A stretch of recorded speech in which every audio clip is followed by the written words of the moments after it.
Yeah.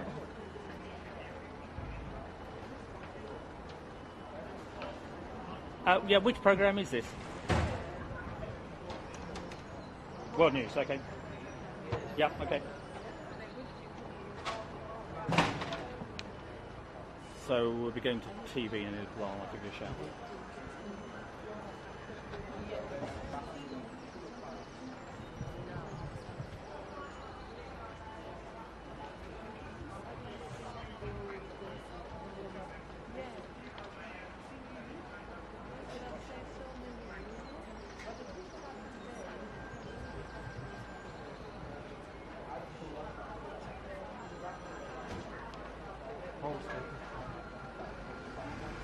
Hi, Warren.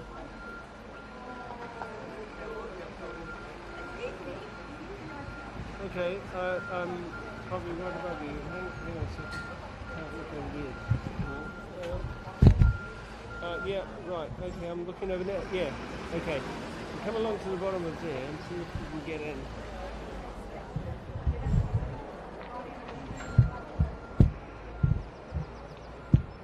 Yep.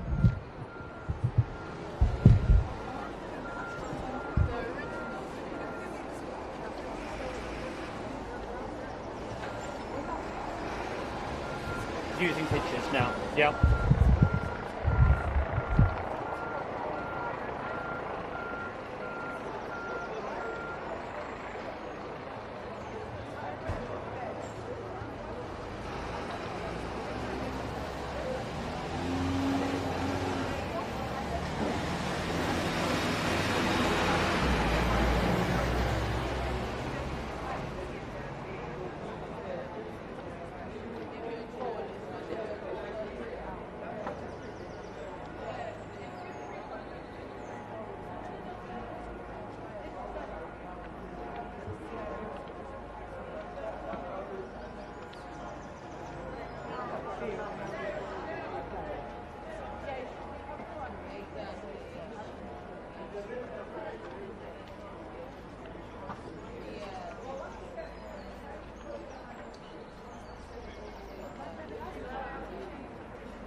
Okay.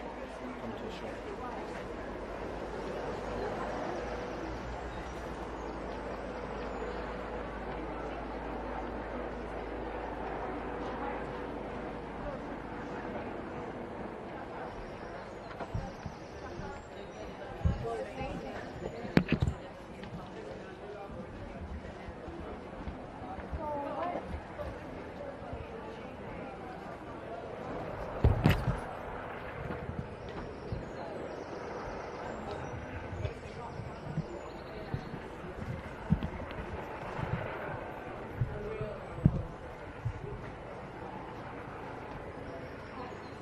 Well, we now know it's been declared a major incident. We've heard that from the Mayor of London. As you can see, the building is still well alight. The fire service tell us it's alight from the 2nd to the 27th floor. You can see just on the left-hand side of the building, you can see that hydraulic platform there, which we don't think is manned, with the hose playing on that corner of the building. About an hour ago, we saw a person briefly come to the window once or twice, just about where that hose is playing. We haven't seen that person since. We believe it was probably a resident. We understand that the fire service have been inside the building using breathing apparatus, so we're hoping that person has been rescued. As to people trapped, people injured, all we have at the moment is information that a number of people have been treated for a range of injuries. In the early stages, the police said 2 people were treated for the effects of breathing in smoke. We now know that there are more injuries than that, but we don't know the extent of them. There are fears, as you can see, debris falling off the building, that it might collapse. People are being pushed back. The fire itself is abating a little, perhaps, simply because a lot of the combustible material has already been burnt. You can see just how blackened and charred the outside of the building is now. We can't see firefighters going into the building. Our view is obscured, as you can see, by a building in front of us. But we have seen hoses playing on the building, sometimes on the right-hand side of the building. So we assume that there are people manning those hoses and that firefighters are very close to the building, though there is the risk of it collapsing and certainly the risk of fiery debris falling on top of them. So firefighters taking enormous risks, presumably to try and rescue people that may be trapped inside.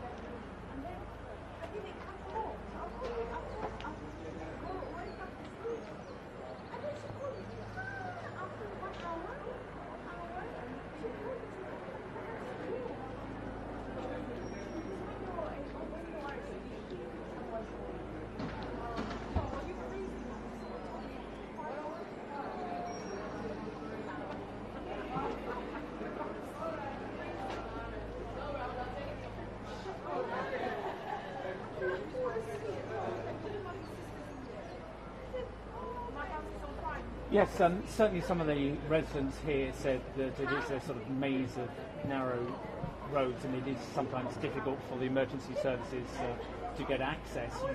As you know, the streets of London are pretty busy anyway, so certainly there's a road below us, and some cars have to be cleared out of the way for the emergency vehicles to get through.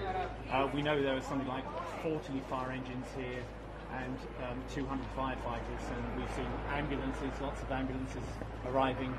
And we've also had this statement now from the fire brigade. We've had a statement from Assistant Commissioner Dan Daly, and he said firefighters wearing breathing apparatus are working extremely hard in very difficult conditions to tackle this fire. He didn't say whether they were inside the building or not, but you would presume if they had that breathing apparatus they were inside the building.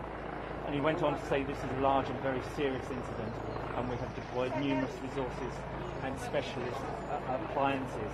The fire actually started just before 1 o'clock, and you can see that column of smoke rising into the morning air. Fortunately, there's not a strong wind here at the moment.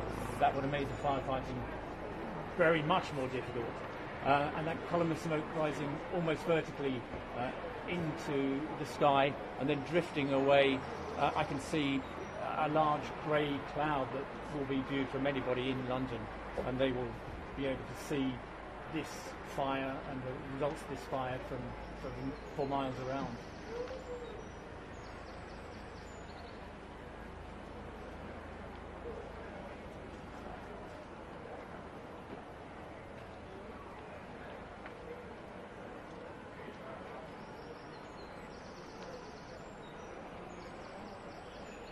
I can't give you a number.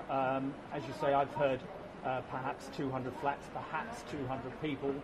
These are just estimates, really, of the numbers who would have been inside. You have to remember when this fire started, it was at 5 to 1 in the morning. So most people presumably would have been at home in their flats, in bed. So it would have had probably the maximum occupancy rate. There would have been more people in that block of flats than there would be at any other time. So that will obviously be a matter of a lot of concern for the emergency services.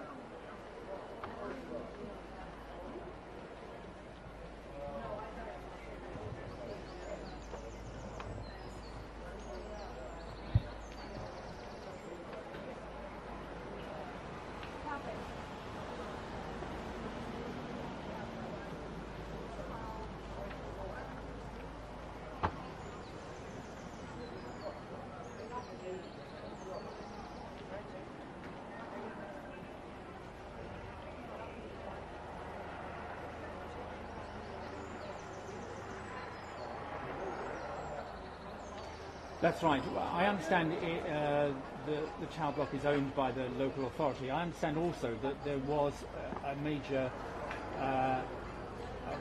repair of the block, that it was refurbished from top to bottom fairly recently, probably since 2013. I haven't got the dates on that, but a lot of work was done on the block, so it may be that some of those concerns dating back to 2013 were addressed in some way, but we will find out about that, no doubt, in the fullness of time.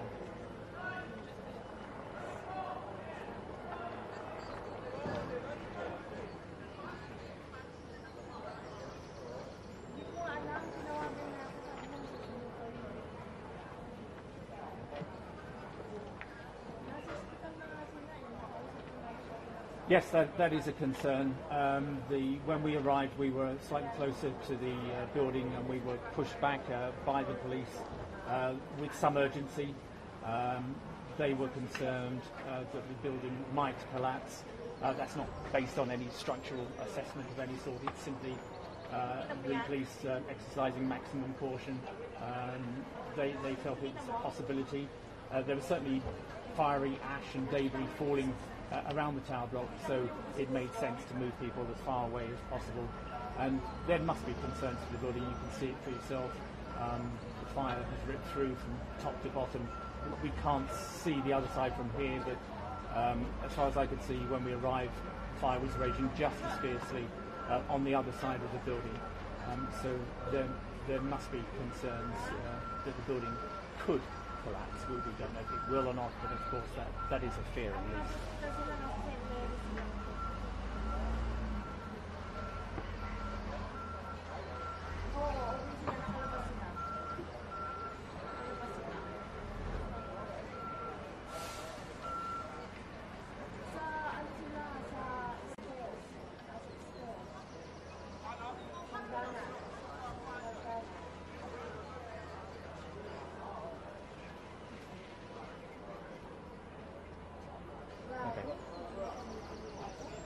Still on pitch.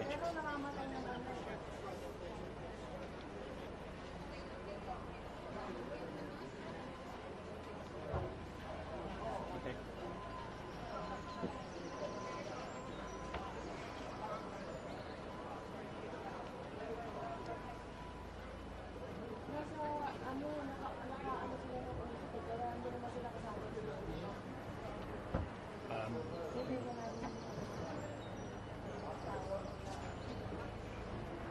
Hello there.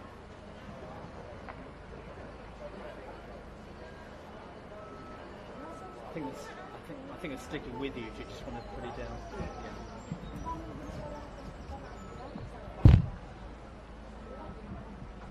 Yeah. Okay.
Sorry? Reminds me of Buntsville. Oh yes. The big blue Yeah, smoke in yeah. Buntsville. Yeah. See all the big everything. Yeah.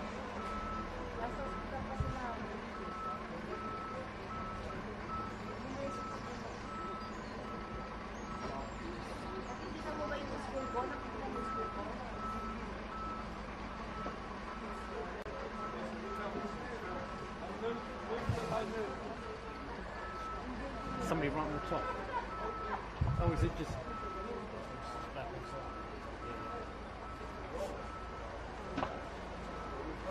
That's right.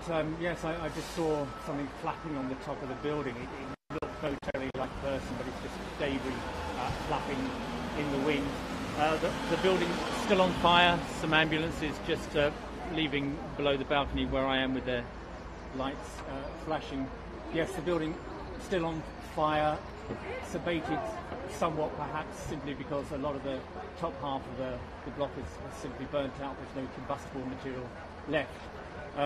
There's one corner of the building which hasn't been consumed by the fire, and there is a platform, a hydraulic platform with a hose playing on the building. That platform itself has a ladder going up to it, but it's automated, so there's no firefighter on the top of it. And it's at that corner of the building where over an hour ago we saw a person coming to the window once or twice. This was at a flat that wasn't consumed by a fire. A person apparently looking out of the window once or twice. We haven't seen anything from that corner of the building recently, so hopefully that person has been rescued by the firefighters. We know that they were using breathing apparatus, so presumably they were inside the building. It has been declared now, according to the Mayor of London, Sadiq Khan, a major incident, and certainly you can see that by the amount of resources here. 40 fire engines. The operational support unit is just arriving below me from the fire brigade with its lights flashing.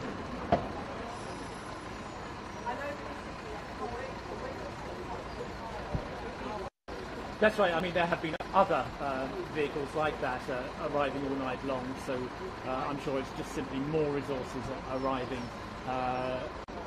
This is a communications vehicle, I believe, of some sort of support unit.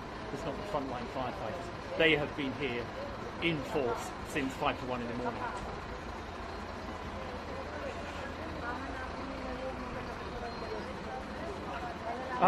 As far as I'm aware, it's simply that it is a major incident. That is all I have seen. I think that was just a brief statement on Twitter, so we know no more than that at the moment. But obviously, he's being kept updated on developments here.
We got anything more coming up? Yeah, at 5 o'clock we got lots of requests, so World TV and radio at 5. How are you doing? Do you want to come off now, so to reserve the battery? Okay, shall I tell them? They'll see. Yes. Hi, Scar, can you hear me? It's Andy.